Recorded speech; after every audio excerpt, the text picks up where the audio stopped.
हाँ बच्चों, क्या हाल चाल है। देखिए, यूपी बोर्ड की परीक्षाएं चालू हैं।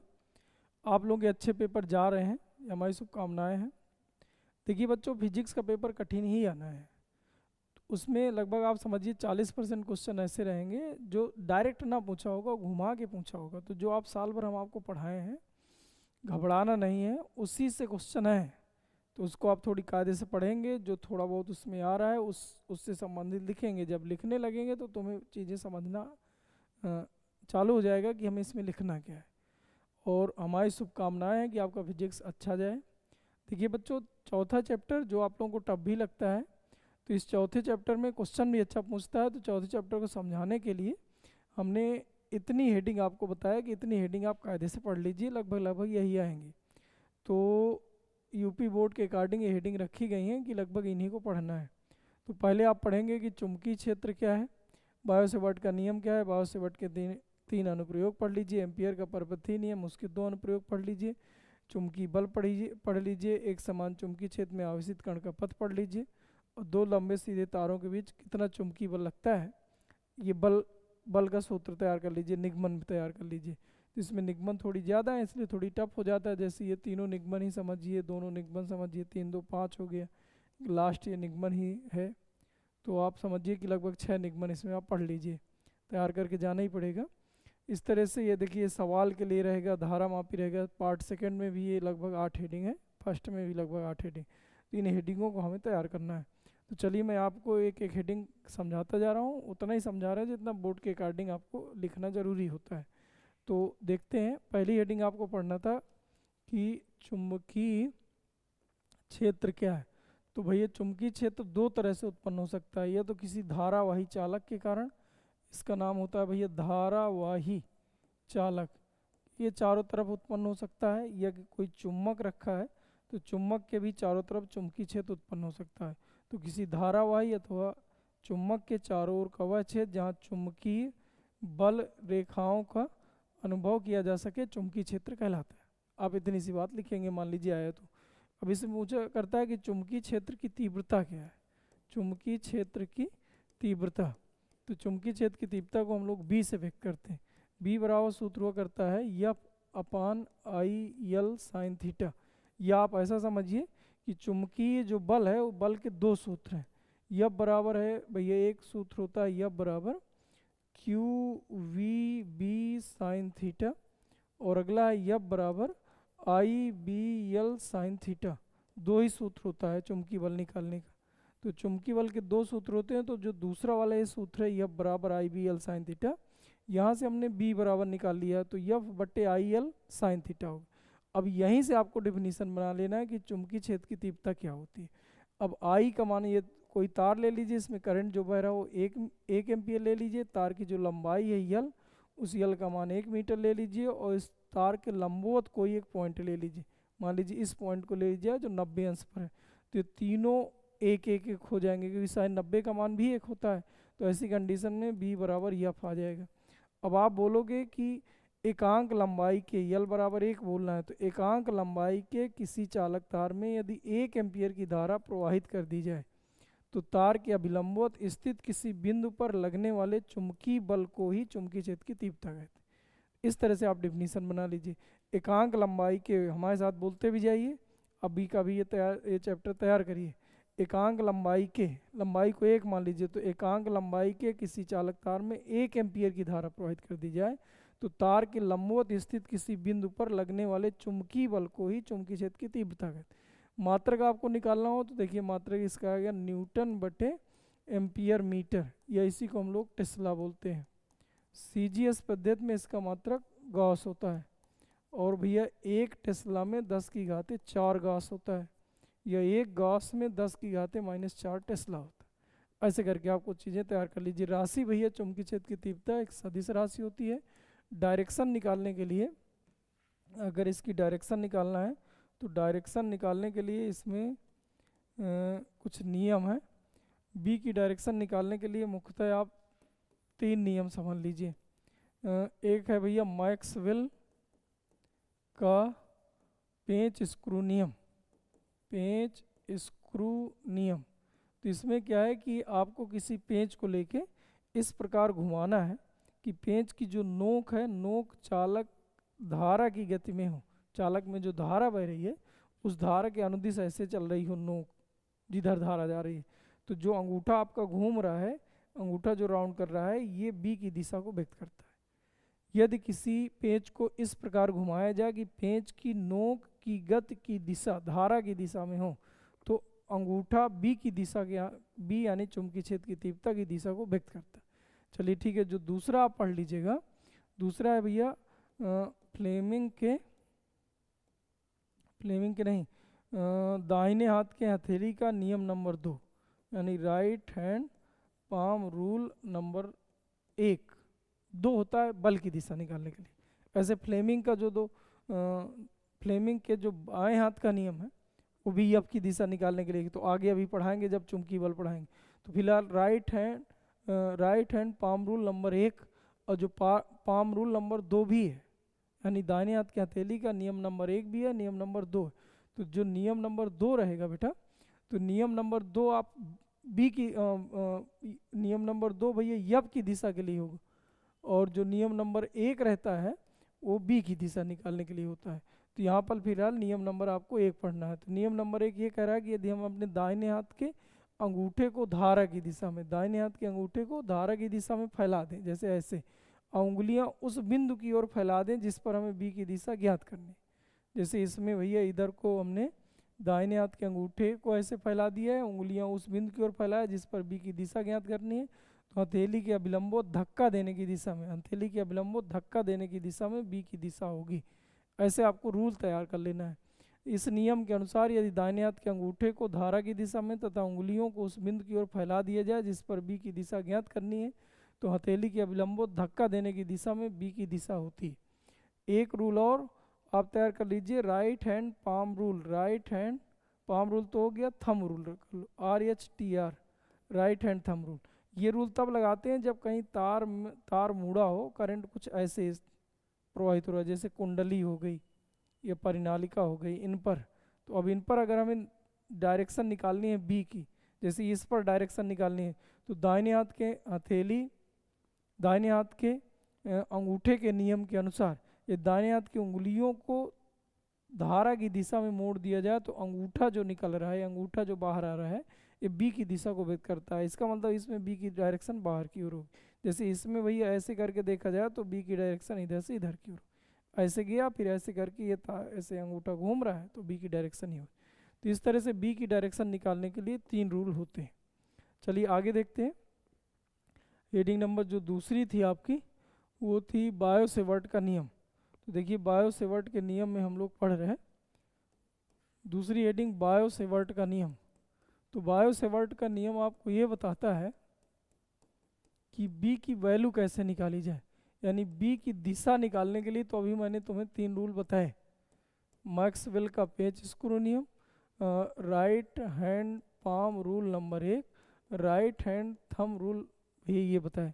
लेकिन बी की वैल्यू निकालना है, दिशा की जगह हम भैया वैल्यू निकालें, तो वैल्यू निकालने के लिए 2 रूल हुआ करता है। एक को हम कहते हैं बायो सेवर्ट का नियम, दूसरे को कहते हैं एम्पियर का परपथी नियम। तो उसमें से बायो सेवर्ट का नियम क्या है, तो पहले आप बताओगे कि फ्रांस के 2 वैज्ञानिक थे 1820 ईस्वी में, बायो तथा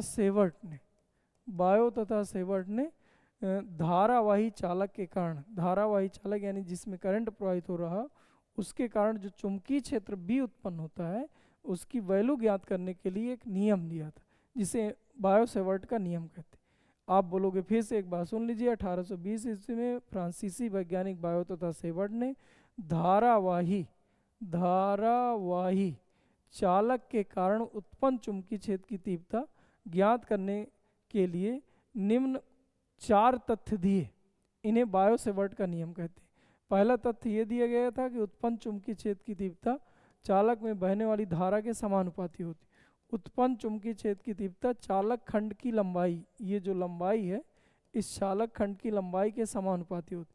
तीसरी बात कही गई थी कि उत्पन्न चुंबकीय क्षेत्र की तीव्रता बिंदु तथा चालक, मान लीजिए आप यहाँ पर चुंबकीय क्षेत्र निकालना चाह रहे हो, तो आप इससे इसको मिला दीजिए, तो ये जो दूरी है ये बिंदु हो गया, ये चालक हो गया। इनके बीच की दूरी के आप चित्र कुछ इसका ऐसा बना लिया करो, क्योंकि ये सीधे तारों पर भी लगता है, टेढ़े तारों पर भी लगता है। तो हम सीधा भी बनाए, टेढ़ा भी बनाया, तो कुछ इस तरह से बना लिए। ये चालक खंड की लंबाई डेलियल है। ये भैया बिंदु है जहाँ पर बी की दिशा ज्ञात करनी है। तो इन दोनों को मिला दिए तो ये आर है, ये थीटा है। तो भैया ये है। तो जो आप तीसरा बताएंगे, बिंदु तथा चालक के बीच की दूरी के वर्ग के व्युत्क्रमानुपाती होता है। और चौथा, उत्पन्न जो चुंबकीय क्षेत्र की तीव्रता है बिंदु तथा चालक के बीच बने कोण की ज्या के समानुपाती होता है। ये चार बातें याद रखना। इन्हीं चार बातों को बायो-सेवर्ट का नियम कहते हैं। जब इन्हीं को हम एक साथ रखते हैं तो डेल बी बराबर हो जाएगा म्यू 0/4 पाई, ये कांस्टेंट वैल्यू है। आई समानुपाती है, डेल एल समानुपाती है, साइन थीटा समानुपाती है, और आर स्क्वायर व्युत्क्रमानुपाती है। यानी इन चारों को एक साथ रख दिए तो कुछ ऐसा मिलेगा। तो ये बायो-सेवर्ट के नियम है बेटा। आगे देखिए हेडिंग जो आपकी है तीसरी, बायो-सेवर्ट के नियम का उपयोग वृत्ताकार वलय के वृत्ताकार वलय के केंद्र पर चुंबकीय क्षेत्र की तीव्रता निकालेंगे। परिमित लंबाई के तार के निकट बिंदु पर चुंबकीय क्षेत्र की तीव्रता निकालेंगे। वलय के अक्ष के अंदिश चुंबकीय क्षेत्र की तीव्रता निकालेंगे। तीनों निगमन है। इन निगमनों को देखिए बेटा। तो हम कर क्या रहे हैं कि मान लीजिए पहला अनुप्रयोग हम देख रहे हैं, वृत्ताकार वलय के केंद्र पर चुंबकीय क्षेत्र की तीव्रता। माना कैपिटल आर त्रिज्या का एक वृत्ताकार वलय है जिसमें आई एम्पियर की धारा एंटी क्लॉकवाइज प्रवाहित हो रही है। तो जब एंटी क्लॉकवाइज प्रवाहित होगी तो केंद्र पर जो बी की डायरेक्शन आएगी वो ऊपर की ओर आएगी। अगर इसी को आप क्लॉकवाइज ऐसे करोगे कि इधर को धारा बहेगी तो यहाँ फिर क्रॉस का चिन्ह लगाना पड़ेगा। यानी बी की दिशा अगर क्लॉकवाइज है तो नीचे, क्योंकि आप दाहिने हाथ के अंगूठे का नियम लगाएंगे तो भैया ऐसे घुमाएंगे उंगलियों को करंट के साथ, तो ऐसा घूम जाएगा तो अंगूठा नीचे को आ जाएगा। तो हमने ऐसा मान लिया कि भैया एंटी क्लॉकवाइज धारा का प्रवाह हो रहा है, इधर से इधर करंट का प्रवाह हो रहा है। तो ऐसी कंडीशन में जो बी की दिशा आएगी ऊपर को आएगी। तो यहाँ हमने बिंदु बना ली। अब इस धारावाही वलय के कारण केंद्र ओ पर चुंबकीय क्षेत्र की तीव्रता एम्पियर के बायो-सेवर्ट के नियम का उपयोग करके ज्ञात करना है। इसके लिए हम लोग करें क्या कि इसको एक छोटा सा पार्ट काट लें, इस छोटे पार्ट की लंबाई डेल एल दिखा लें, इससे भैया इसको मिला दिया जाए। तो यहाँ भैया जो कोण बनेगा, यहाँ स्पर्श रेखा आ जाएगा तो 90 अंश है, ये दूरी आर ही आ जाएगी।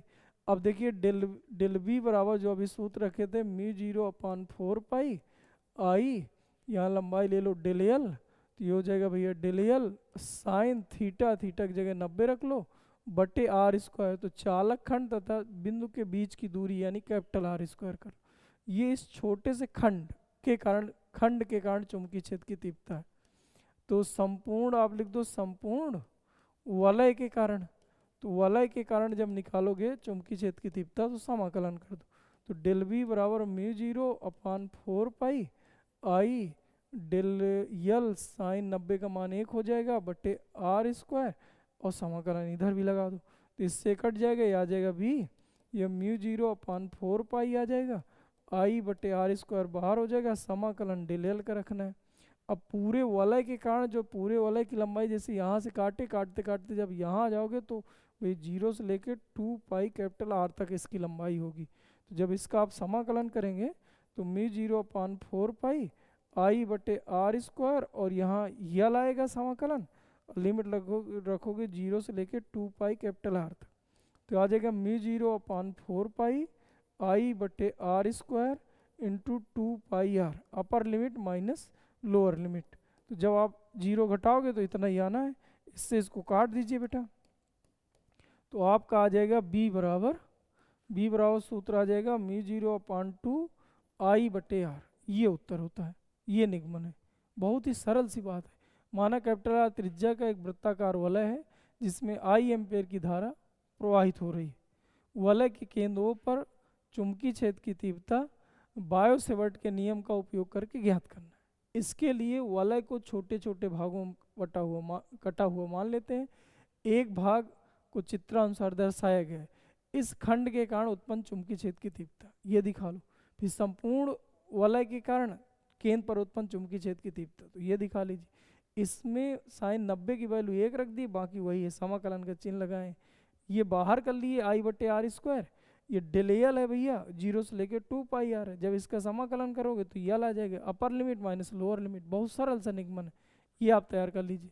दूसरा जो इसका अनुप्रयोग हमें पढ़ना है वो है भैया परिमित लंबाई की तार के निकट बिंदु पर, मान लीजिए यहाँ से इस मालार दूरी पर एक बिंदु है जिस पर हमें चुंबकीय क्षेत्र की तीव्रता ज्ञात करनी, इसमें आई एम्पियर की धारा है।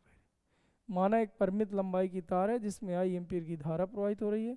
तार से इस मालार दूरी पर एक बिंदु P है जिस पर बायो सेवर्ट के नियम का उपयोग करके चुंबकीय क्षेत्र की तीव्रता ज्ञात करनी। इसके लिए इस तार को छोटे छोटे भागों में बटा हुआ मान लेते हैं। माना भैया एक भाग इसका हमने ले लिया ये छोटा भाग जिसकी लंबाई डेल एल है, और भैया इससे इसको जोड़ दिया जाए तो थीटा हमें ये रखना पड़ता है। जैसे डेल बी बराबर सूत्र होता है mu 0 upon 2 pi 4 pi I del L sine theta बटे आर स्क्वायर। तो जो डेल एल है जो छोटा सा भाग काटो ये है, जो साइन थीटा हुआ करता है छोटा भाग, और जो बिंदु को मिलाने वाली रेखा होती है इनके बीच वाला कोण रखना होता है, तो यहाँ थीटा भी रखना पड़ेगा।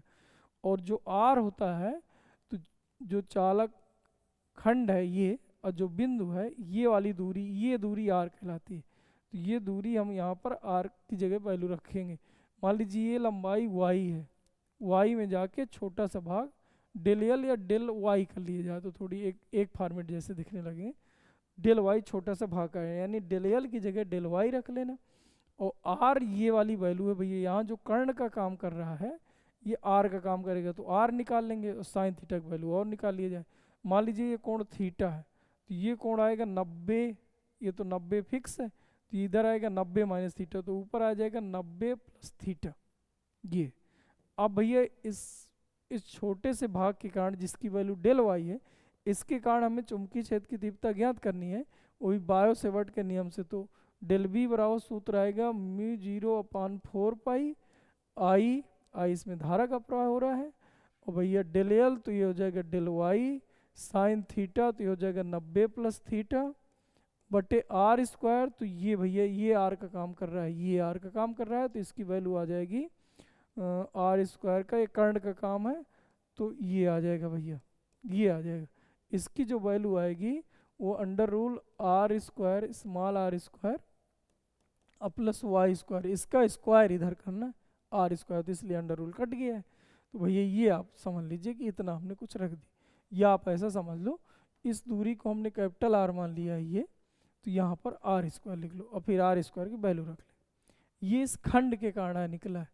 अभी इसको थोड़ी सी और हल कर लिया जाए क्योंकि साइन वाइन कुछ कट रहा है, अभी समाकलन कर लिया जाए जैसे पहले वाले में करें।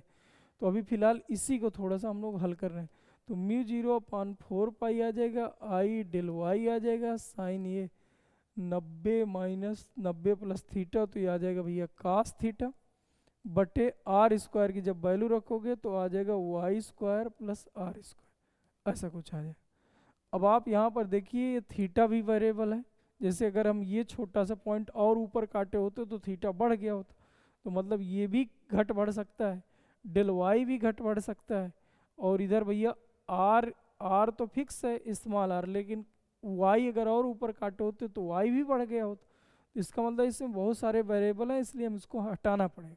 हटाएंगे तो इस चित्र से थोड़ी देख लीजिए, tan थीटा बराबर सूत्र लिखते तो लंब बटे आधार ये आता, तो y बराबर लिख सकते हो r tan थीटा।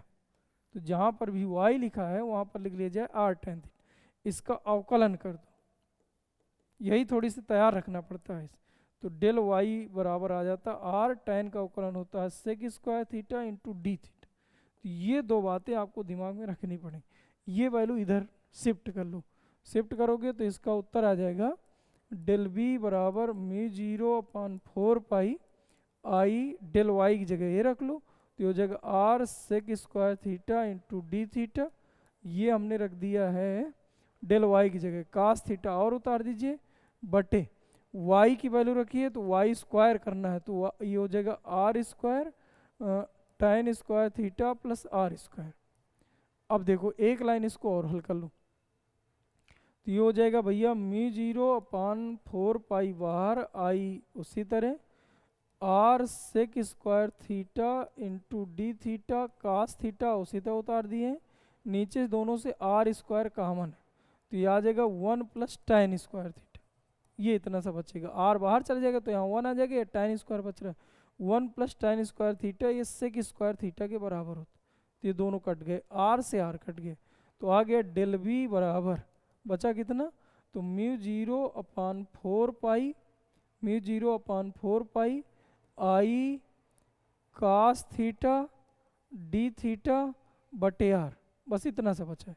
ये अभी इस खंड के कारण ही मिल रहा है, ये जो छोटा सा खंड काटे हो इसके कारण भी ये नहीं मिला। असंपूर्ण तार के कारण तो अब समाकलन कर देना है, समाकलन सरल ही है। अब संपूर्ण तार के कारण बेटा देख रहे हैं, अब आप इधर करोगे तब संपूर्ण तार के कारण, संपूर्ण तार के कारण अब समाकलन कर दो, तो समाकलन डेल बी बराबर म्यू 0 अपान 4 पाई आई बटे आर बाहर समाकलन कास थीटा और डी थीटा। अब पूरी तार कवर हो जाए तो इसलिए हम लोग कर क्या रहे हैं, इसके थोड़ी समझिएगा कि हम यहाँ से इसको मिला रहे हैं, यहाँ से इसको मिला रहे हैं, यहाँ से भैया इसको मिला दिए और यहाँ से हमने इसको मिला दिए, यहाँ से इसको मिला दिए, यहाँ से इसको मिला दिए। तो यहाँ से जो थीटा बन रहा था बेटा, इस थीटा को हम ले लिए मान लीजिए थीटा 1, और जो यहाँ से थीटा बन रहा है इसको मान लिए थीटा 2। तो अब देखिए एक जा रहा है माइनस पे, एक जा रहा है प्लस, तो हम माइनस थीटा 1 से प्लस थीटा 2 तक की लिमिट लगा। अब इससे ये कट गया, कितना बचा b बराबर म्यू 0 अपान 4 पाई ये बच रहा है, आई बटे आर बच रहा है, और कास का समाकलन हो जाएगा साइन थीटा और अपर limit minus lower limit theta 2 theta 1, तो आपका आ जाएगा म्यू 0 अपान 4 पाई आई बटे आर और sine theta 1 plus sine theta 2, ये उत्तर आ जाएगा। अपर लिमिट माइनस लोअर लिमिट, तो लोअर लिमिट खुद माइनस का है इसलिए माइनस माइनस प्लस का हो गया, ये आपका उत्तर है। ये भी निगमन बहुत टफ नहीं है, तो ये निगमन आपको तैयार करना है। तीसरा है भैया वृत्ताकार वलय के अक्ष के अंदिश चुंबकीय क्षेत्र की दीप्तता। मान लीजिए एक वृत्ताकार वलय है जिसमें आई एम्पीयर की धारा प्रवाहित हो रही है, वृत्त के केंद्र O से स्मॉल r दूरी पर एक बिंदु P है जिस पर बायो सेवर्ट के नियम का उपयोग करके चुंबकीय क्षेत्र की दीप्तता ज्ञात करनी है। इसके लिए छोटे छोटे भागों में कटा हुआ, मान लीजिए एक भाग मान लीजिए ये है, इसके कारण भैया जो चुंबकीय क्षेत्र की तीव्रता निकलेगी वो कुछ इस डायरेक्शन में निकलेगी। अगर ये थीटा है तो भैया ये थीटा बनेगा, दिमाग में रख लीजिए। इसकी लंबाई डेल एल ले लो। ऐसे ही इस छोटे से भाग के कारण इधर पे अगर ये थीटा है तो ये थीटा निकलेगा, इसके कारण जो चुंबकीय क्षेत्र की तीव्रता निकल रही है वो डेल वी, इसकी त्रिज्या है भैया कैपिटल आर। इतनी सी बात रखी है दिमाग में। अब इस छोटे से खंड के कारण चुंबकीय क्षेत्र की तीव्रता निकालनी है, पहले खंड के कारण, तो डेल वी बराबर आ जाएगा म्यू 0 अपान 4 पाई आई बटे I del L sine theta. Theta जो छोटा सा खंड होता है ये, और भैया जो बिंदु को मिला है ये, इनके बीच बना कोण होता है, तो ये हो गया 90 बटे आर स्क्वायर। तो आर ये वाली वैल्यू है, ये जो वैल्यू है ये आर का काम करे, तो यहाँ आर स्क्वायर निकालोगे तो ये आ जाएगा R square plus R square, ऐसा कुछ मिल जाए। या इसको आप यक्स मान लो तो R square plus X square आ जाए। ये करंट की वैल्यू फिर से उसी तरह रखना है। अब भैया ये इस छोटे से भाग के कारण आया, तो पूरे संपूर्ण खंड के कारण निकाला जाए, तो संपूर्ण खंड के कारण जब निकालोगे तो समाकलन कर दो, तो डेल वी बराबर आ जाता म्यू 0 अपान 4 पाई आई बटे R square plus X square, उसी तरह लिख लीजिए। अच्छा एक बात और इधर पे समझना है, ये डेल बी की वैल्यू थोड़ी सी और हल कर लो, कितना हो जाएगा डेल बी बराबर आप समझिए mu 0 upon 4 pi I D L बटे R square plus X square, sine 90 का मान 1 रख दी। अब इसको थोड़ी सी वियोजन कर लीजिए, क्योंकि ये डेल बी की वैल्यू आई इधर पे निकाली हो। अब इधर तोड़ोगे तो जिधर थीटा नहीं लिखा होता उधर हम साइन लिखते हैं, तो ये हो जाता डेल वी साइन थीटा, और इधर तोड़ते तो ये आ जाता भैया डेल वी कास थीटा। ऐसे अगर इसको तोड़े होते इस डेल वी को, तो इधर आ जाता डेल वी साइन थीटा, और इधर तोड़े होते तो ये आ जाता भैया डेल वी कास थीटा। अब आप समझिए कि जब संपूर्ण खंड के कारण निकालेंगे, तो संपूर्ण वलय के कारण P पर चुंबकीय क्षेत्र की तीव्रता निकालेंगे, तो ये वैल्यू जुड़ना है, और ये चूंकि इसकी डायरेक्शन एक दूसरे के विपरीत है तो ये कट जाना है। तो उस समय V बराबर आता भैया डेल V, और वो भी साइन थीटा, इसका समाकलन कर दो, डेल V की वैल्यू रख दो, तो आ जाता भैया μ0/4 आई dl बटे r square plus x square, और साइन थीटा का सूत्र होता है लंब बटे कर्ण, लंब बटे कर्ण, तो लंब पे वैल्यू r है, कर्ण पे value under rule r square plus x square, इस जो कर्ण है ये वैल्यू निकलेगी r square plus x square, यहाँ वैल्यू भैया उठा के रखें। अब पूरे के कारण, पूरे वलय के कारण निकाल रहे हो तो पूरी लिमिट हो जाएगी 0 से लेके 2πr। अब इनको बाहर कर लीजिए जो कांस्टेंट वैल्यू है, तो μ0/4 बाहर, आई बाहर, r square plus x square की घाते 3/2 आ जाएगा ये बाहर, इसमें घात 1 की लगी है, अंडर रूल का मतलब 1/2 होता है, गुणे में घातें जुड़ती हैं तो 1 + 1/2 लिखोगे तो 3/2 आ जाएगा, तो कुल मिला के 3/2 हो गया। केवल समाकलन के अंदर डेल एल बचा, आर भी बाहर ले लो, सब कांस्टेंट वैल्यू। अब डेल एल का समाकलन कितना होगा, यल, यल की जब लिमिट रखोगे तो 2π कैपिटल R लिखोगे, 2πr तक की लिमिट है, तो इससे कट जाएगा और r से r का गुणा हो जाएगा, तो भैया उत्तर आपका जो आता है तो b बराबर μ0/2 इधर बचा है, आई r स्क्वायर बटे r square plus x square की घाते 3/2, ये उत्तर है। चलिए ठीक है, आप अगली हेडिंग देखिए।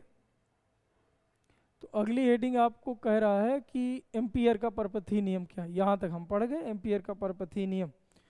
तो इसमें आप देखिए एम्पियर का परपथीय नियम क्या है, हेडिंग नंबर 4 नियम क्या है, तो आप बताओगे किसी बंद पास, इसको बंद पास इंग्लिश में बोलते हैं लूप, किसी बंद पास से बद्ध चुंबकीय क्षेत्र की तीव्रता का रेखीय समाकलन, स्टेटमेंट याद करें, किसी बंद पास से बद्ध चुंबकीय क्षेत्र की तीव्रता का रेखीय समाकलन उस बंद पास के अंदर जो घिरी धारा है उस धारा का μ0 गुना होता है।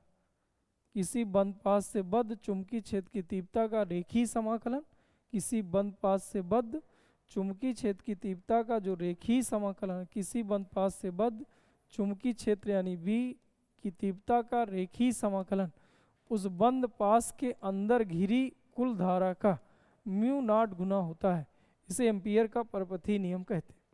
चलिए ठीक है, अगला देखिए।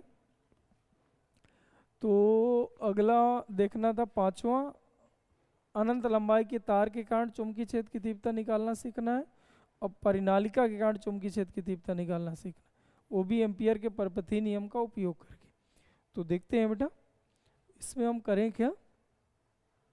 हेडिंग नंबर 5 उपयोग देख रहे हैं, तो उपयोग में आपको ये बताना है, पहले अनंत लंबाई का, माना एक अनंत लंबाई का तार है जिसमें I एम्पियर की धारा प्रवाहित हो रही है, तार से स्मॉल r दूरी पर एक बिंदु P है जिस पर एम्पियर के परपथीय नियम का उपयोग करके, जिस पर एम्पियर के परपथीय नियम का उपयोग करके चुंबकीय क्षेत्र की तीव्रता ज्ञात करनी। इसके लिए भैया आप करें क्या, एक लूप बनाना पड़ता है। इसके लिए जब भी एम्पियर का परपथीय नियम लगाना है तो पहले नंबर पे आपको एक बंद पास बनाना पड़ेगा। तो एक बंद पास खींचते हैं जो भी भैया बिंदु P से होकर और तार के परितः गुजरता है, इसकी त्रिज्या r है। फिर दूसरे नंबर में करना क्या, जैसे बंद पास का एक छोटा सा पार्ट काटना है, इस पार्ट को काटने के बाद इसमें B की डायरेक्शन दिखाना है, डेल B की डायरेक्शन तो क्रॉस नीचे की ओर आएगी, क्योंकि देखिए ऐसे करके है बेटा, इस पॉइंट पर B की डायरेक्शन चाहिए तो right hand palm rule number 1 लगा रहे हैं तो B नीचे की ओर जाएगा, तो B नीचे की ओर चला गया, और इस छोटा सा जो भाग की लंबाई और डेल एल भी नीचे की ओर जाएगा, तो दोनों एक ही डायरेक्शन पर आ जाएंगे। इसके बाद एम्पियर का परपथीय नियम लगा देना, तो किसी बंद पास से बद्ध चुंबकीय क्षेत्र की तीव्रता का रेखीय समाकलन उस बंद पास के अंदर घिरी कुल धारा का μ0 गुना होता है। तो भैया जैसे ये ऊपर ये हटाओगे तीर, तो डेल एल ये आ जाएगा cos थीटा, इन दोनों के बीच वाला कोण दोनों नीचे की ओर है तो थीटा 0 अंश हो जाएगा। इसके अंदर घिरी धारा I है, यहाँ से जो करंट जा रहा है वो I है, और इंटू μ0 लिख लीजिए, cos 0 का मान 1 हो जाएगा, B डेल एल डेलियल ये जो रखा जाता है बंद पास का रखा जाता है, बंद पास की लंबाई होती है। तो इस बंद पास की जो टोटल लंबाई है वो हो जाएगा 2πr। कास जीरो का मान 1 बराबर आई इंटू म्यू नाट। तो बी बराबर निकालोगे तो आ जाएगा म्यू नाट अपान 2π और आई बटे आर, ये उत्तर हो जाएगा। म्यू नाट अपान 2π आई बटे आर, ये निगमन है। दूसरा इसका निगमन देखिए, तो दूसरा निगमन ये कह रहा है कि परिनालिका के कारण, दूसरा निगमन ये कह रहा है कि परिनालिका के कारण। तो मान लीजिए एक धारावाही परिनालिका है, ये परिनालिका है बेटा। परिनालिका में आई एम्पियर की धारा प्रवाहित हो रही है। परिनालिका के भीतर केंद्र पर कोई एक बिंदु बी है, कोई एक बिंदु पी है, जिस पर चुंबकीय क्षेत्र की तीव्रता ज्ञात करनी। इसके लिए फिर वही काम, एक बंद पास खींचो। तो भैया पहले नंबर पे हमने एक ये बंद पास खींचा, ये एक बंद पास खींचा, इसका नाम कुछ दे दिया जाए, मान लीजिए ए बी सी डी, एक बंद पास दे दी। दूसरे नंबर में क्या करना है कि डायरेक्शन दिखाना है। तो ये बी डेल बी की डायरेक्शन हो गई और इसी में भैया डेल एल की डायरेक्शन हो गई। इसी तरह भैया डेल बी की डायरेक्शन हो गई, इसी में भैया डेल एल की डायरेक्शन हो गई। नहीं बी अगर बल रेखाएं इधर से इधर जाएंगी तो ऐसे घूम घूम के आएंगी, क्योंकि यहाँ पर चुंबकीय बल रेखाएं बंद वक्र बनाती। जैसे ये बल रेखाएं ऐसे जाएंगी तो घूम के ऐसे आएंगी। ये बल रेखाएं जो दिखाई जाएंगी कुछ ऐसे जाएंगी बेटा, इनको हम घूम ऐसे हटा दे रहे हैं। तो यहाँ जो बी की डायरेक्शन होगी वो इधर को आएगी, यहाँ पर बी की डायरेक्शन इधर को आएगी, यहाँ पर भी बी की डायरेक्शन इधर। चलो ठीक है, इसको मैं हटा रहा हूँ, चलिए इतना बना रहने दो। यहाँ पर भैया जो बी की डायरेक्शन है कुछ इधर को बना लीजिए, डेल बी हो गया। यहाँ पर भी भैया डेल बी इधर को आएगा, यहाँ पर भी भैया डेल बी इधर को आएगा, इधर पे डेल बी इधर को जाएगा। ये डेल एल लंबाई के साथ चलता है तो भैया लंबाई के साथ चलेगा, यहाँ लंबाई के साथ चलेगा तो डेल एल। अब भैया एम्पियर का परपथी नियम लगा। ये जो बंद लूप बनाए हैं यहाँ पर बाहर लगभग चुंबकीय क्षेत्र शून्य होता है। अब जब एम्पियर का परपथी नियम लगाओगे तो किसी बंद पास से बद्ध चुंबकीय क्षेत्र की तीव्रता का रेखीय समाकलन इस बंद पास के अंदर घिरी कुल धारा का म्यू नॉट गुना होता है। बंद पास का नाम है ए बी सी डी।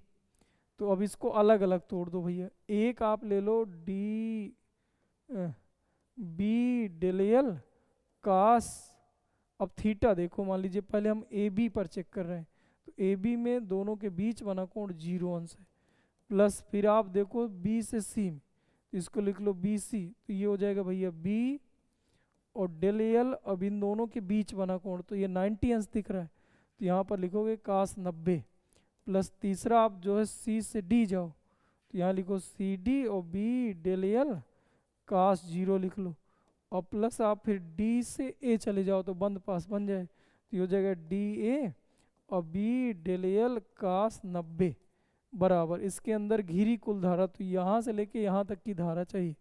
मान लीजिए ये दूरी x, तो भैया फेरों की संख्या, एकांक लंबाई फेरों की संख्या n, तो यहाँ से यहाँ तक जो कुल फेरे हो जाएंगे वो n x हो जाएंगे, और एक फेरे में I एम्पियर की धारा है तो भैया कुल धारा हो जाएगी I n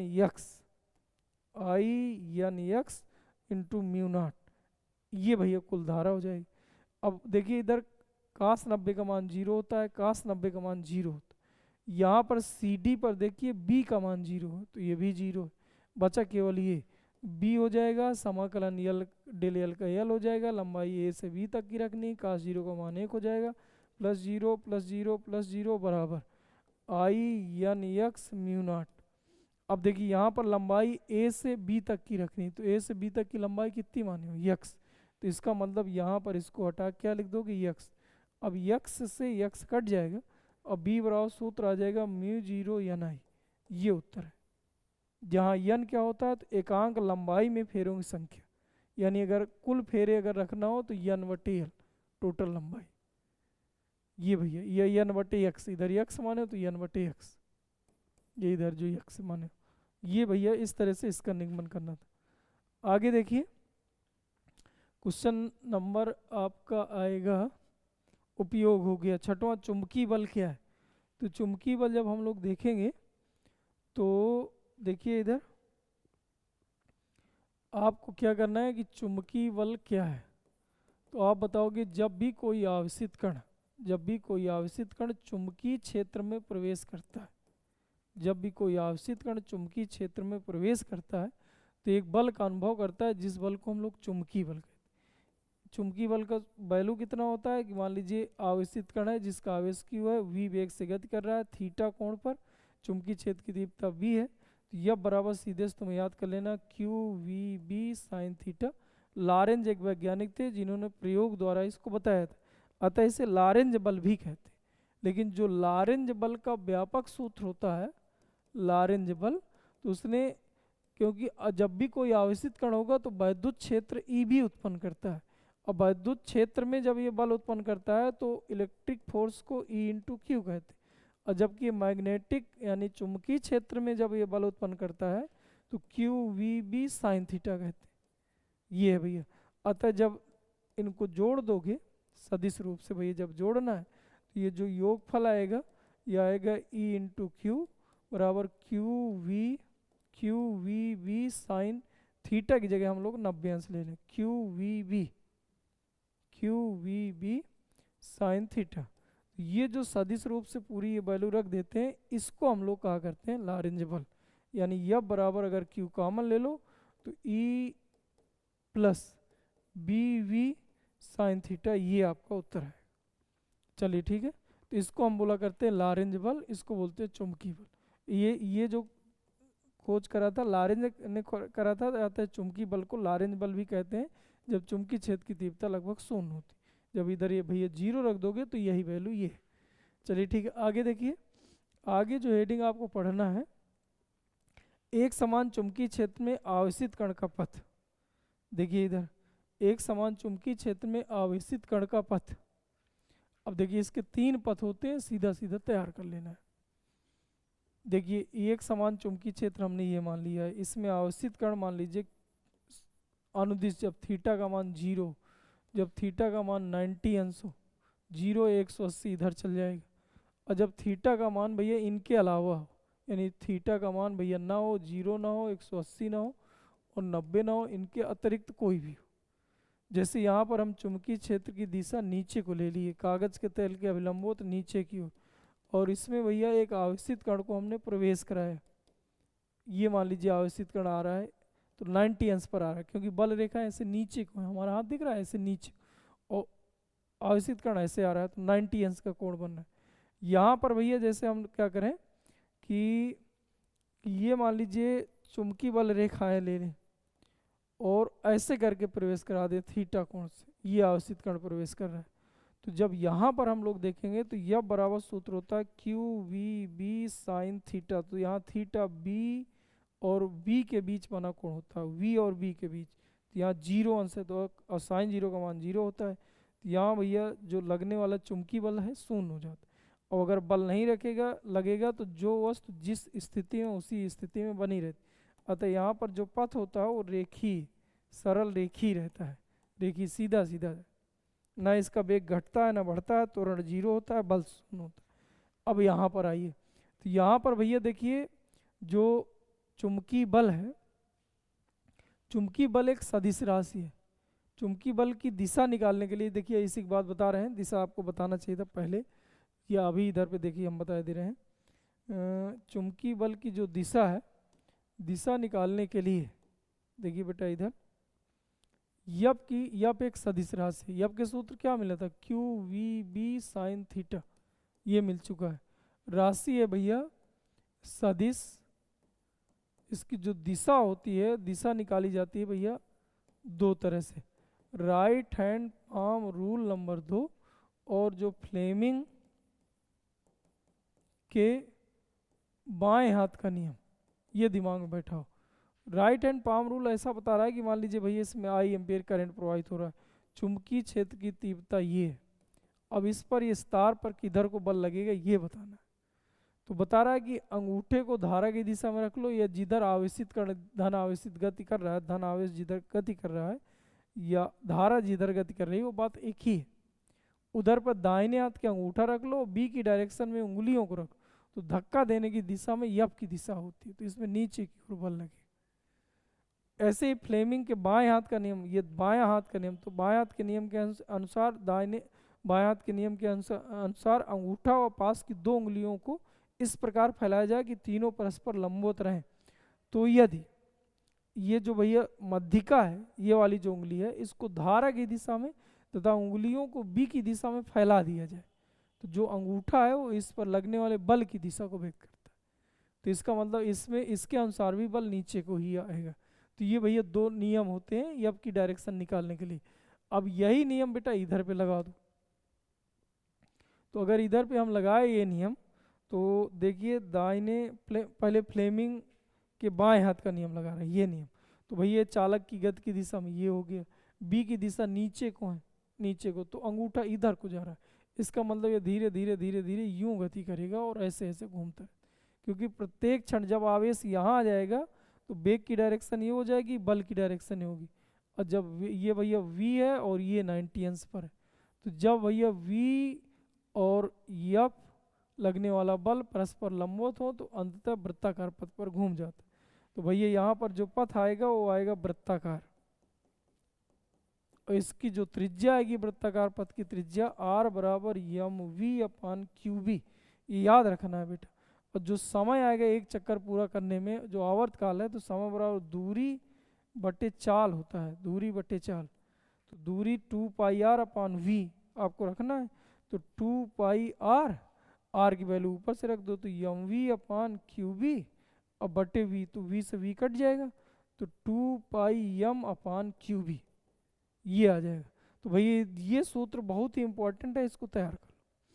जब ऐसे करके भैया किसी कोण से प्रवेश करता है तो इसका जो पथ होता है वो ऐसे आगे भी बढ़ता रहता है, वृत्ताकार भी पथ ऐसे ऐसे बढ़ता है, इसको कुंडलिनीकार कहते हैं।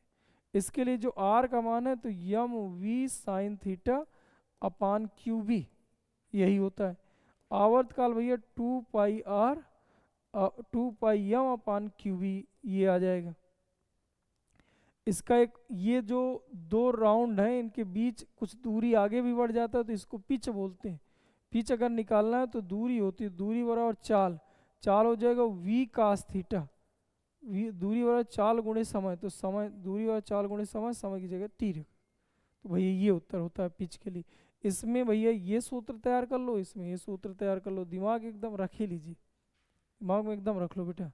इससे सवाल भी पूछता है, सवाल पूछेगा तो आप जब भी त्रिज्या पूछेगी वृत्ताकार पथ की त्रिज्या क्या होगी, तो आर बराबर M V upon Q B, उसके संबंधित हमने कुछ सवाल नोट्स में उस टाइम पे कराए थे, तो थोड़ी देख लेना, या अभी इसकी सीट हम हल कराएंगे जो बोर्ड में पिछले क्वेश्चन कुछ सालों में पूछे, तो वहाँ पर जब ये क्वेश्चन पूछेंगे तो ये सूत्र आपको आवश्यकता पड़ेगी। इतना ही तैयार करना है, बहुत डिटेल नहीं, ज़्यादा ज़्यादा 1 या 2 नंबर पूछता है, तो वो बाकी इतिहास भूगोल तैयार करने का मतलब, अगर थीटा कोण पर प्रवेश करे 180 अंश के कोण पर प्रवेश करे तो पथ तैयार कर लो, बल कितना लगेगा वो तैयार कर लो।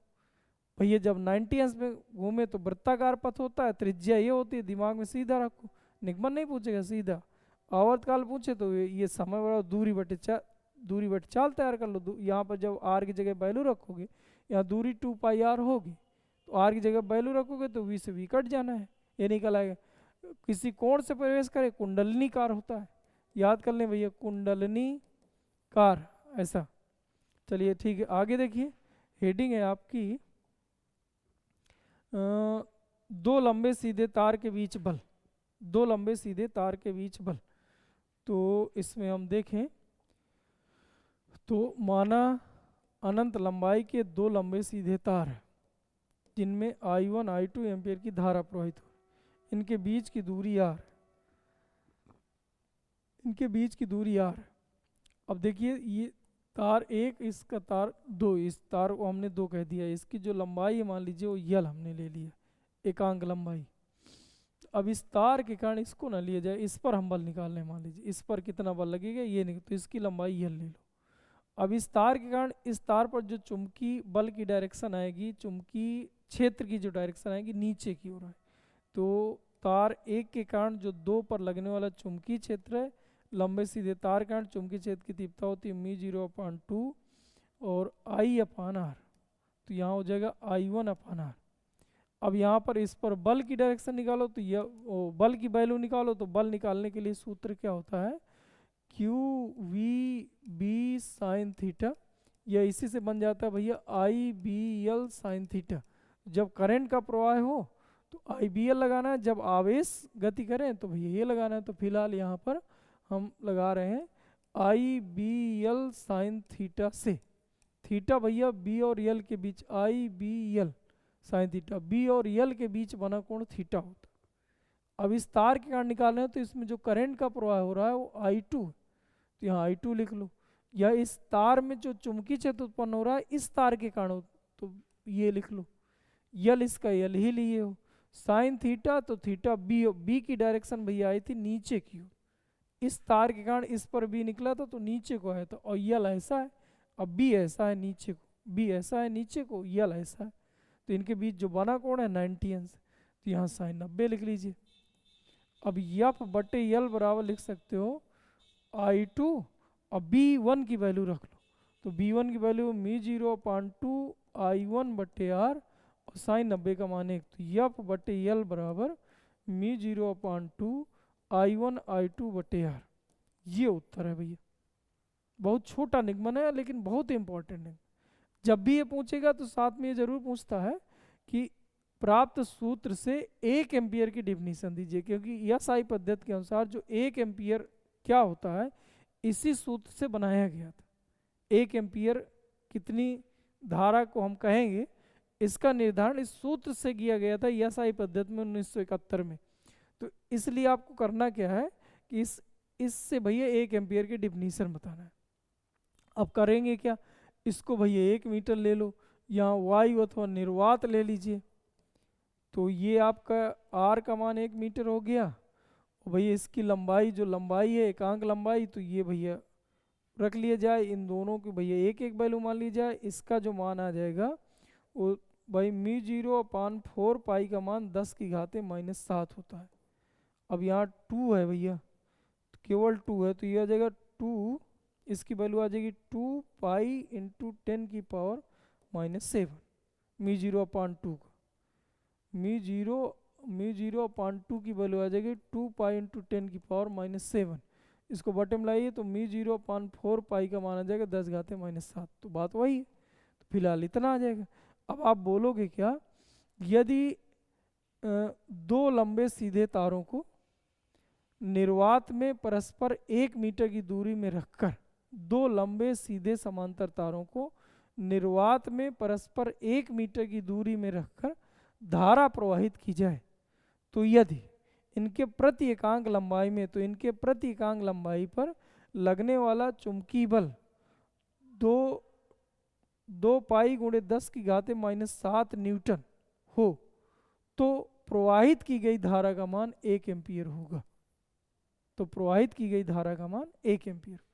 आप बोलोगे यदि 2 लंबे सीधे समांतर तारों को निर्वात में रखना, परस्पर 1 मीटर की दूरी पर रखना, रखकर इनमें धारा प्रवाहित की जाए, तो यदि तार के एकांक लंबाई पर लगने वाला बल 2 पाई इंटू 10⁻⁻7 न्यूटन हो, तो जो इसमें धारा आपने इनमें प्रवाहित किए थे वो प्रवाहित धारा का मान 1 एम्पियर होता। तो चलिए इस तरह से आपका पहला पार्ट खत्म हो गया। दूसरा पार्ट और देख लीजिए। देखिए अगली हेडिंग क्या देखना है, इधर सेकेंड पार्ट है। सेकेंड पार्ट में आपको करना क्या है कि वैद्युत द्विध्रुव बल आघूर्ण, देखिए इसमें कौन कौन से निगमन है। तो एक निगमन तो आपका ये है सीधा सीधा, एक निगमन ये है, और बाकी आप निगमन ना भी तैयार करो, सीधे सूत्र तैयार कर लीजिए, और यहाँ से आपको सवाल तैयार करना है। धारा मापी का ये तो पूरा चित्र सहित व्याख्या, मतलब ये पूरी थ्योरी समझो आप, अमीटर वोल्ट मीटर का रूपांतरण के सवाल समझ लो।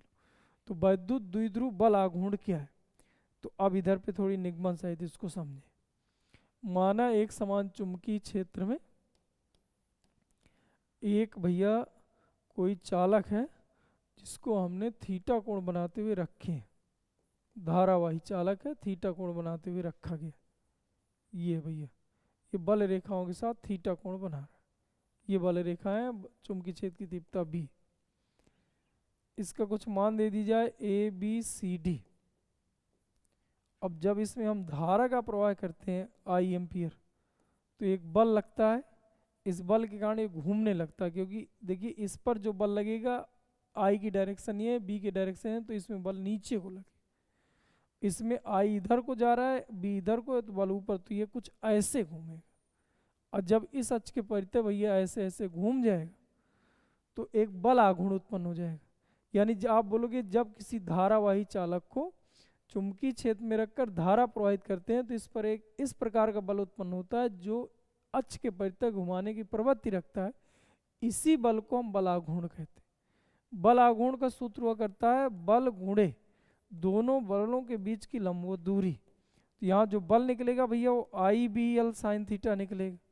आई बी एल साइन थीटा, बल के भैया दो सूत्र हैं, Q V B sine theta, दूसरा है भैया आई बी एल साइन। तो हमने यहाँ पर लिखा आई बी एल साइन थीटा गुणे दोनों बलों के बीच की लंबवत दूरी। तो भैया ये जो बल लग रहा है ऐसे, ये नीचे की ओर लग रहा था, ये जो बल भैया लग रहा था नीचे की ओर लग रहा था, ये बल भैया नीचे की ओर क्रॉस ऐसे लग रहा है, ये बल भैया ऐसे ऊपर की ओर लग रहा है। इसीलिए भैया ये वाली तार में नीचे का बल, ये वाली तार में ऊपर का बल, इसीलिए घूम रहा है। कैसे आप चेक करोगे? तो भैया आप दाहिने हाथ की हथेली का नियम नंबर 2 बल निकालने के लिए सूत्र होता है। तो ये करंट की डायरेक्शन में, ये बी की डायरेक्शन है, हथेली नीचे को जा रही तो नीचे को बल है। इसमें भैया करंट ऐसे नीचे को आ रहा है और बी की डायरेक्शन इधर दिखा गई तो हथेली ऊपर को आ रहा है, ऊपर को बल लग रहा है, इसलिए घूम रहा है। तो हमने करा क्या, दोनों बलों के बीच की लंबवत दूरी ये कहलाएगी। अगर इस तार की लंबाई यल है और चौड़ाई भैया बी है तो भैया ये लंबवत दूरी हमें रखना था। लंबवत दूरी भैया ये होती है, तो आप समझिए कि ये बी है और ये हमें ये रखना था। तो यहाँ पर आ जाएगा भैया बी साइन थीटा। आप सोचो कि ये दूरी ऐसे करके बी है, ये दूरी बी है, एक बल यहाँ लग रहा है, एक बल यहाँ लग रहा है, ये समझिए। इसमें डायरेक्शन फिलहाल इधर को दिखाएं, ये बल नीचे को लग रहा है, ये बल ऊपर को लग रहा है। तो अब अगर ये थीटा है तो इनके बीच की जो ये दूरी होगी ये बी कास थीटा होगी, और जो ये दूरी है बी साइन थीटा होगी। साइन थीटा सूत्र लगाइए, यहाँ 90 अंश का कोण बना के, साइन थीटा बराबर लंब, तो ये लंब का कर्ण भी आ जाएगा, थीटा गुणा करोगे, लंब मान लीजिए हमने लंब में यल ही लिख लो या लंब हिंदी में लिख लो, बटे कर्ण बी, तो जब लंब निकालोगे तो आ जाएगा बी साइन थीटा, मतलब ये दूरी बी साइन थीटा है। अब अगर ये बी साइन थीटा है तो आर की जगह हमने वैल्यू रख दी। यहाँ जो थीटा है वो इसके और इसके बीच बना कोण होता है, तो बी की डायरेक्शन की इधर को है, और यल है भैया ऊपर को ऐसा, तो यहाँ पर जो कोण है वो 90 अंश का। बस भैया ये उत्तर है, I B L B sine theta.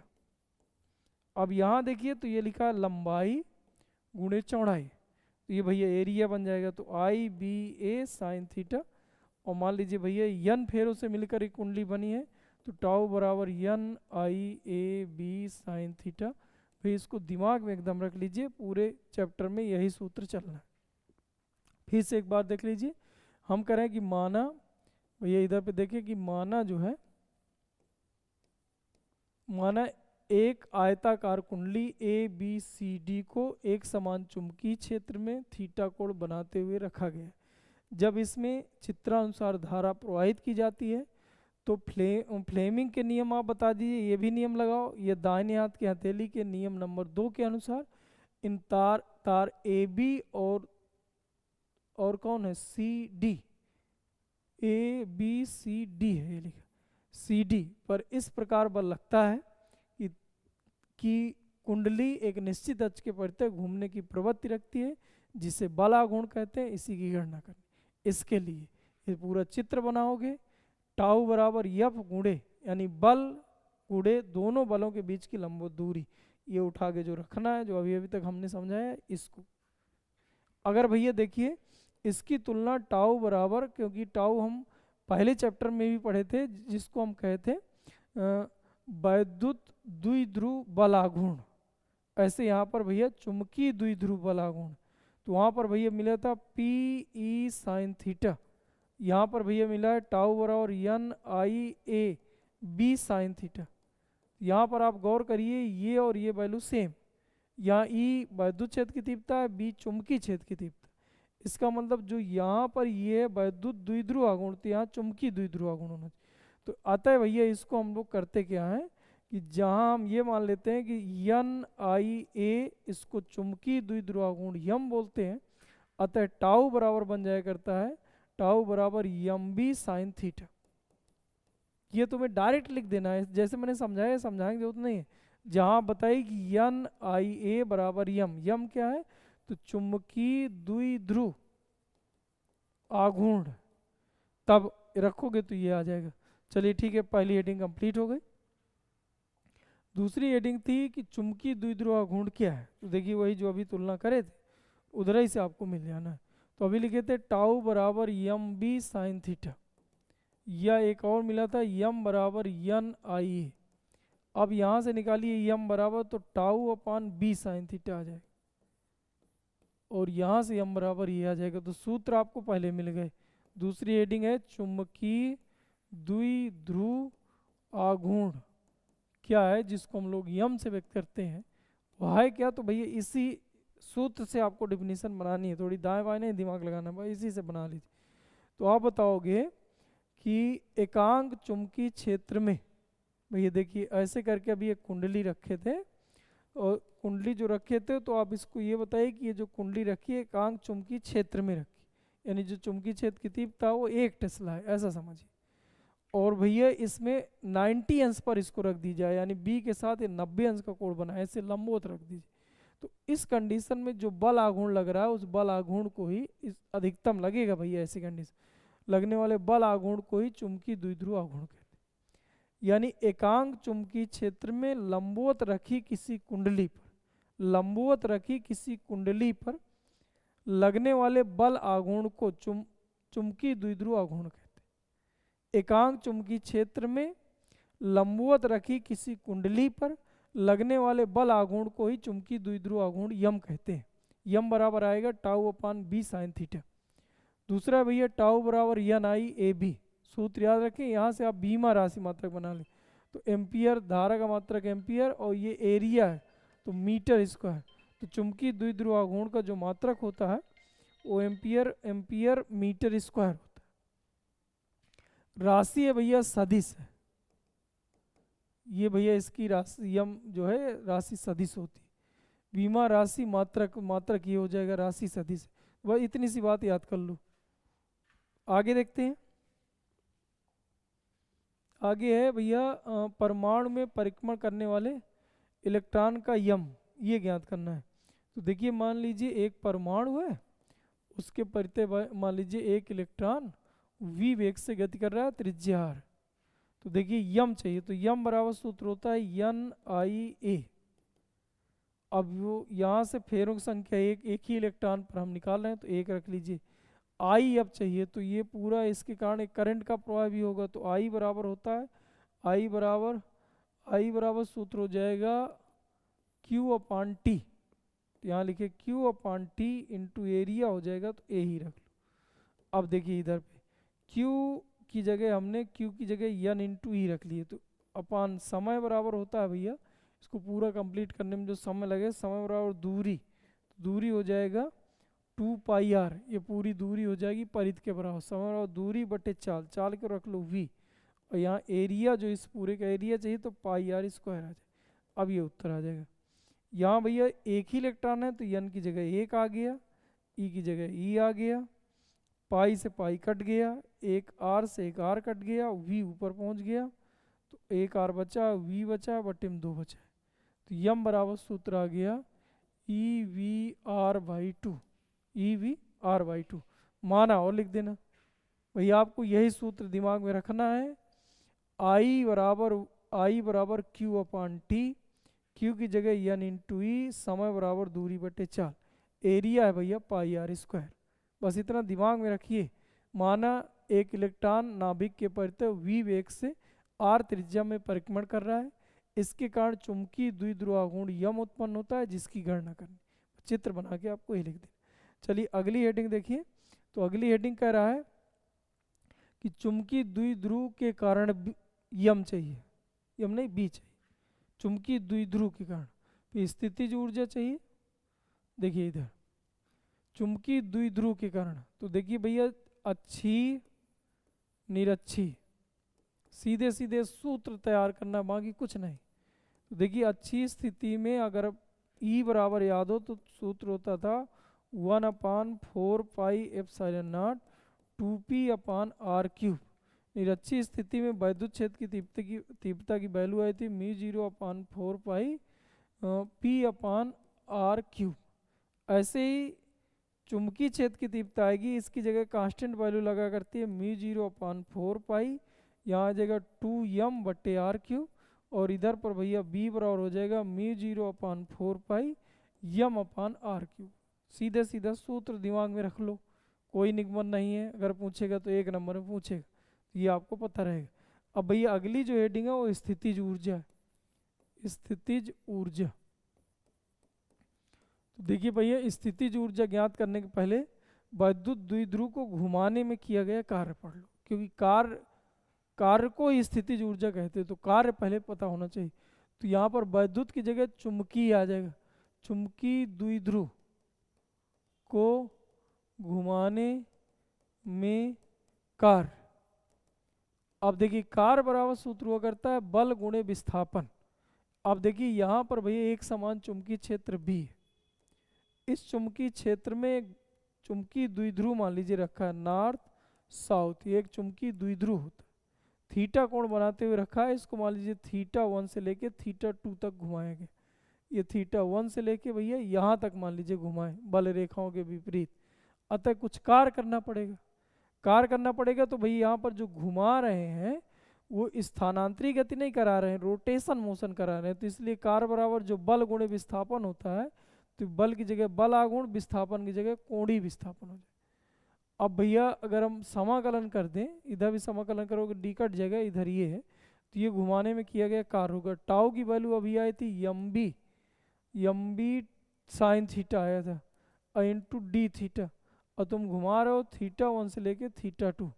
अब एम बी बाहर ले लो, साइन का समाकलन हो जाएगा माइनस कास थीटा, और θ1 से θ2 तो आ जाएगा भैया एम बी अपर लिमिट तो कास θ2 माइनस कास θ1, ये उत्तर होता है। Cos θ2 minus cos θ1, upper limit minus lower limit, ये रखना है। अपर θ1 से लेके θ2 तक घुमाएं।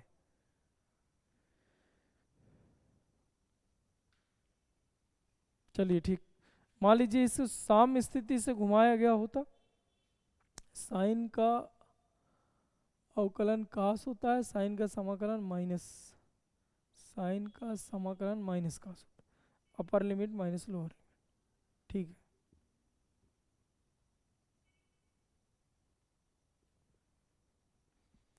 आगे देखा जाए, एक हेडिंग इसमें अभी और बचेगी, वैद्युत द्विध्रुव की स्थितिज ऊर्जा।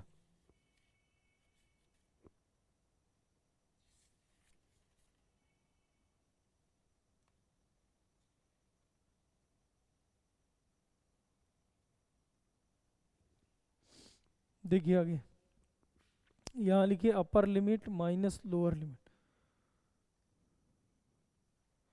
कुछ गड़बड़ा क्या है यार, अपर लिमिट माइनस लोअर लिमिट, तो अपर लिमिट कितना आ जाएगी θ2 माइनस लोअर लिमिट, तो लोअर लिमिट कितना रख दोगे माइनस लोअर लिमिट, एक खुद माइनस का है तो प्लस का हो जाएगा, तो ये आ जाएगा भैया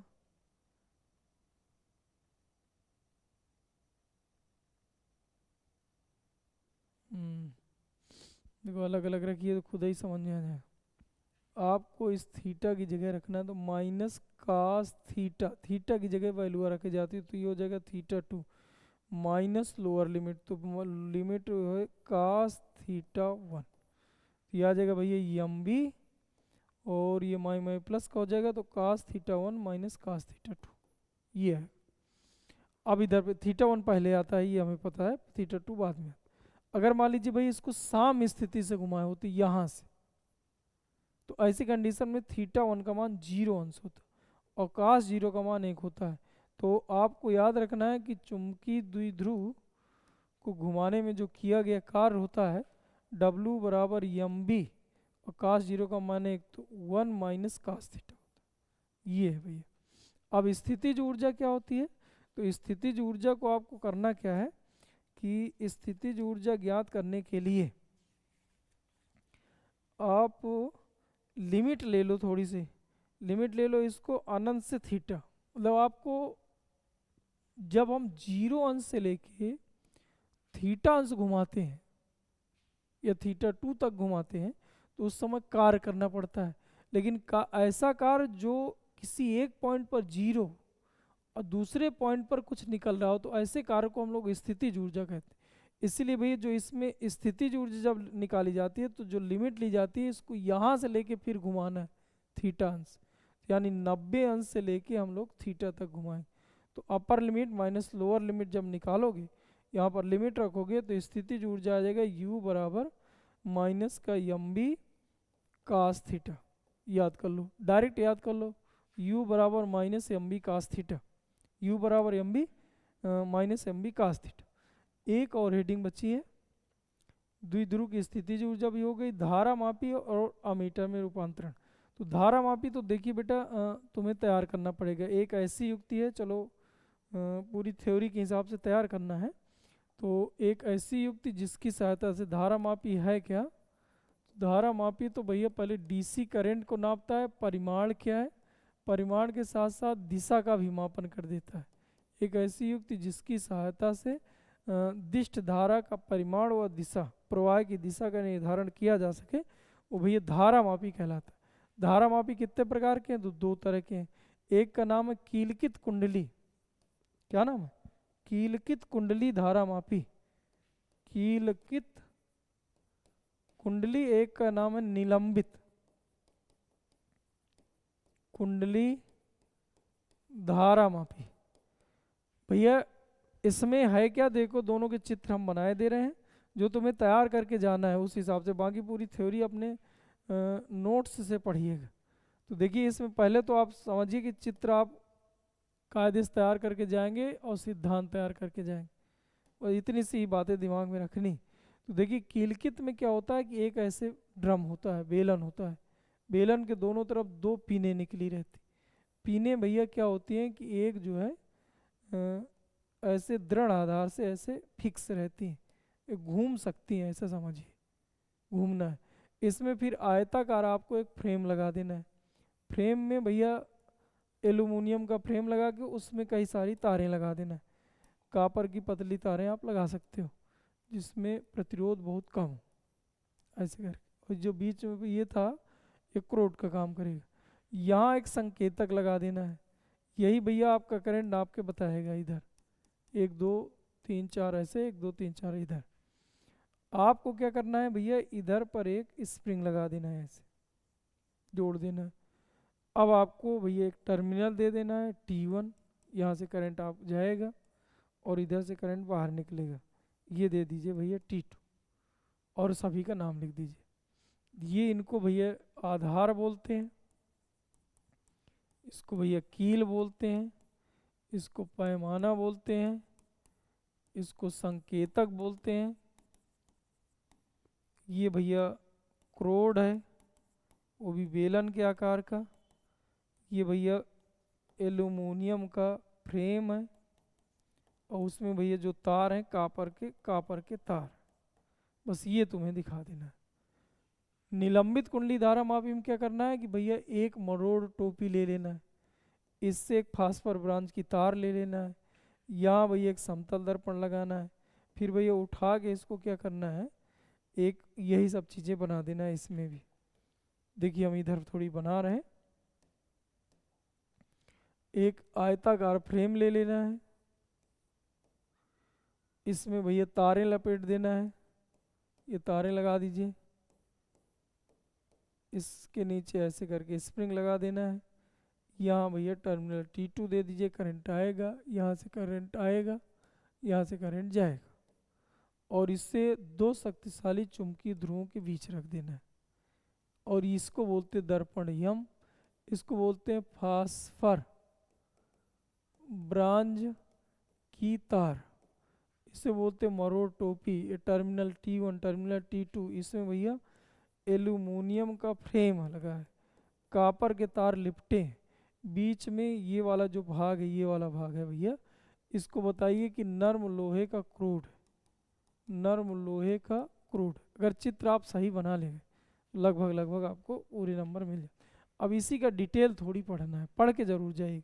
इसमें जो याद रखना है तुम्हें बेटा, बाकी पूरी थ्योरी है, अपने से बना बना के लिख देना है, करंट ऐसे जाता है ऐसे जाता है ऐसे। याद जो रखना है वो धारा सुग्राहिता IS और वोल्टेज सुग्राहिता VS। तो फाई अपान आई धारा सुग्राहिता होता है, फाई अपान V वोल्टेज सुग्राहिता। धारा सुग्राहिता वोल्टेज सुग्राहिता। अब फाई क्या है कि जब ये घूमता है तो इसको हम ऐंठन कोण कहते हैं, ऐंठन कोण। तो आपको बोलना है कि यदि किसी धारा मापी में 1 एम्पियर की धारा प्रवाहित की जाए, 1 एम्पियर की धारा प्रवाहित की जाए, तो जो धारा मापी का ऐंठन होता है उसी ऐंठन को धारा सुग्राहिता कहते हैं। अगर वोल्टेज सुग्राहिता तुमसे पूछ ले तो आपको कहना है यदि किसी धारा मापी के सिरों पर 1 वोल्ट का विभवांतर लगाया जाए, अगर विभवांतर हम 1 वोल्ट का लगा दें, ऐसी कंडीशन में जो ऐंठन उत्पन्न होता है उसे वोल्टेज सुग्राहिता कहते हैं। अगर करंट 1 एम्पियर की प्रवाहित कर दी जाए तो ऐसी कंडीशन में जो फाई यानी ऐंठन उत्पन्न होता है, जो ऐंठता है, ऐसा जो कोण बनाता है, उस कोण को हम लोग धारा सुग्राहिता कहते हैं। इनके बीच जो रिलेशन है तो V बराबर सूत्र R इंटू आई पढ़े होगे, V बराबर R इंटू आई, लेकिन यहाँ पर भैया R बटे में चला जाएगा। आप बताओगे कि वोल्टेज सुग्राहिता यानी VS इसको IS, तो वोल्टेज सुग्राहिता VS बराबर IS बटे R होता है। जैसे ओम के नियम में ये थोड़ी याद दिमाग में बैठना ना, V बराबर R इंटू आई होता है, लेकिन यहाँ पर भैया V बराबर I बटे R होता है, और यहाँ यस यस लगा दो तो ये वोल्टेज सुग्राहिता लिखा है, ये धारा सुग्राहिता लिखा। और लास्ट है आपका अमीटर में रूपांतरण और वोल्ट मीटर में रूपांतरण। बहुत ही ज़्यादा इसका क्वेश्चन पूछता है। आपको करना क्या है कि मान लीजिए एक चालक है, इसमें आपको जो धारा बह रही है उस धारा का मापन करना है, तो आप करेंगे क्या कि सीधे सीधे धारा मापी को लगा देना, साथ में आप बहुत ही कम प्रतिरोध का एक तार लगा देते हैं समांतर क्रम, इसको बोला करते हैं भैया संट, इसको यस से दिखाते हैं। यहाँ जो करंट गया वो IG है, यहाँ करंट जो गया टोटल जो करंट आया वो I है, इधर जो जाएगा वो I माइनस IG, ये आपका चित्र है। और यस बराबर सूत्र याद कर लेना है IG इंटू जी बटे I माइनस IG, सवाल के लिए भैया। इसमें क्या करना है कि मान लीजिए तार है, उच्च प्रतिरोध एक लगा है, तो इसमें भैया धारा मापी को आपको परिपथ के साथ समांतर क्रम में लगाना है और उच्च प्रतिरोध का एक तार और जोड़ लेना है श्रेणी क्रम में। जैसे यहाँ पर समांतर क्रम में संट जोड़े थे तो यहाँ भैया श्रेणी क्रम में जुड़ जाता, तो इससे ये बदल जाता है वोल्ट मीटर में। तो V बराबर सूत्र लगाना है, V बराबर R इंटू आई होता है, तो यहाँ पर से इस वाले सूत्र से आप लगाएं V बराबर R प्लस जी, ये R है, और प्लस यहाँ पर जो धारा मापी का प्रतिरोध होता है, जी भैया धारा मापी का प्रतिरोध है, और इंटू यहाँ पर IG लिख देना। ये इन दो सूत्रों को दिमाग में रखिए। इससे क्वेश्चन क्या पूछता है कि अमीटर में बदलने के लिए आप क्या करेंगे, तो आप बताओगे कि धारा मापी के साथ एक समांतर क्रम में कम प्रतिरोध का एक तार जोड़ देते हैं जिसे संट कहते हैं, जिससे कोई भी जो धारा मापी है वो धारा मापी भैया अमीटर में बदल जाता है। कह रहा है धारा मापी को वोल्ट मीटर में बदलने के लिए क्या करोगे, तो आप भैया बताओगे कि यदि किसी धारा मापी को परिपथ के साथ समांतर क्रम में जोड़ दिया जाए तथा इस धारा मापी के साथ श्रेणी क्रम में उच्च प्रतिरोध का, ये भैया उच्च प्रतिरोध का एक तार श्रेणी क्रम में जोड़ दिया जाए, तो भैया जो धारा मापी है वो वोल्ट मीटर में बदल जाती है। इसके लिए डायरेक्ट सूत्र आप ये तैयार करिए, डायरेक्ट सूत्र ये तैयार करिए। सवाल पूछेगा सीधे बता देना, सवाल कैसे पूछता है तो उसकी सीट अभी मैं तुम्हें सुबह तक दे दूंगा, इसको आज कंप्लीट कर लो यहाँ तक। अब देखिए लगभग हमने सभी चीज़ें बता दी। आखिरी बात और समझ लीजिए, सूत्र तैयार कर लो। तो देखिए यहाँ पर सूत्र मिला था डेल V बराबर किससे लिखा जाए, ये लिखा जाए, ये कहीं नहीं, तो ये जगह डेल V बराबर आपका आया था μ0/2 4 pi I del L sine theta बटे R स्क्वायर। वृत्ताकार वलय के केंद्र पर चुंबकीय क्षेत्र यानी B का उत्तर आया था μ0/2 और n I बटे R, अगर फेरों की संख्या नहीं तो I बटे R। इससे परिमित लंबाई के निकट बिंदु पर चुंबकीय क्षेत्र की तीव्रता का सूत्र आया था B बराबर μ0/4 पाई I आर स्क्वायर बटे R square plus X square की घात 3/2। किसका बता डाले, वाला कि एच के अंदिश का, ये बता डाले। लेकिन इसमें भैया μ0/2 होता है, पाई नहीं होता। अब इधर पे आ जाइए, दूसरा जो परिमित लंबाई के तार के कारण, तो इसका बी का सूत्र हो जाएगा μ0/4 पाई आई बटे आर और sine theta 1 minus sine O plus sine theta 2। याद करें, sine theta 1 plus sine theta 2। ऐसे ही एम्पियर का परपथीय नियम जब बताएं तो भैया किसी बंद पास से बद्ध, किसी बंद पास से बद्ध चुंबकीय क्षेत्र की तीव्रता का रेखीय समाकलन इसके अंदर घिरी कुल धारा का μ0 गुना होता है। परिमित अनंत लंबाई का तार तो b बराबर μ0/2 पाई आई बटे आर। भैया इनके सवाल पूछता है। वृत्ताकार वलय के केंद्र पर भैया यहाँ पाई नहीं होता है, यहाँ पाई होता है। इन्हीं के सवाल पूछेगा, आप समझ लीजिए, ज़्यादा टफ पूछते हैं। चुंबकीय बल के लिए सूत्र भैया दो, Q V B sine theta या I B L sine theta. मात्रक होता है भाई बल का मात्रक न्यूटन, राशि होती है सदिश, और दिशा निकालने के दो रूल होते हैं। एक right hand palm rule number भैया 2 हो जाएगा, और एक होता है भैया फ्लेमिंग के बाएं हाथ का नियम। ये दिमाग में बैठा लो। आवेशित का कण का पथ 3 तरह का है, सीधा सीधा जाएगा, सीधी सीधी जाएगा तो भैया सरल रेखी है, 90 अंश पे जाएगा तो वृत्ताकार है, किसी कोण पर जाएगा तो कुंडलनीकार है। त्रिज्या, इसमें जो सूत्र याद करना है तो R बराबर mv/qb, केवल एक सूत्र तैयार कर लो। और दो लंबे सीधे तारों के बीच लगने वाला बल तो यफ बटे यल बराबर μ0/2 पाई I1 I2 बटे आर। बस ये तैयार कर लो तो ये पहला पार्ट खत्म हो गया। निगमन तुम्हें कितने तैयार करना है, 1 2 3 4 5 निगमन इधर है, एक लास्ट में है। लास्ट वाला निगमन बहुत ही इंपॉर्टेंट है। एक इम्पॉर्टेंट निगमन की बात करें तो ये भैया दूसरा ये है, पहला ये, तो 3 निगमन बहुत ही इंपॉर्टेंट। इनको भैया आपको तैयार ही करके जाना है, नहीं फिर गड़बड़ आ जाएगा। एक ही तरफ को देखिए, जब इन दो लंबे सीधे तार में जब एक ही डायरेक्शन में ऐसे करंट का प्रवाह होता है तो भैया एक दूसरे को क्या करते हैं, एक दूसरे को आकर्षित करेंगे, प्रतिकर्षित करेंगे। तो देखिए भाई इधर करंट जा रहा है तो बी की डायरेक्शन इसमें नीचे को आएगी, बी की डायरेक्शन नीचे को आएगी। अब देखिए बल निकालने के लिए रूल नंबर दूसरा लगा दीजिए, तो ये करंट की दिशा में, बी की दिशा में, बी नीचे को तो इधर को आएगा, इसका मतलब इसमें बल इधर को लगे, तो ये भैया आकर्षण होगा। अब अगर एक भैया इधर को जाए करंट, दूसरे में इधर को जाए तो प्रतिकर्षण होता है। कभी कभी विकल्पी में पूछा है तो ये भी एक ही डायरेक्शन में जाए तो आकर्षण होता है, एक इधर करंट जाए दूसरे से लौटे तो प्रतिकर्षण होता है। अब सेकेंड पार्ट में चुंबकीय बल आघूर्ण टाउ बराबर सूत्र आया था N I A B sine theta, N I A B sine theta याद करो। यह टाउ बराबर आया था एम बी साइन थीटा। द्विध्रुव आघूर्ण टाउ यम बराबर आया था एन आई ए, ये यम बराबर आया था टाउ अपान बी साइन थीटा, यहीं से डिफिनीशन बनी थी। ई बराबर इसका यम बराबर आया था भैया ई वी आर बाई 2 आया था। चुंबकीय द्विध्रुव कण अच्छी निरक्षी, ये आपको पता ही है। स्थितिज ऊर्जा, ये डायरेक्ट सूत्र तैयार कर लेना, निगमन नहीं तैयार करना। इसमें कार्य भी है साथ में, तो कार्य के लिए सूत्र आपको जो तैयार करना है, देखो इधर बता ही दे,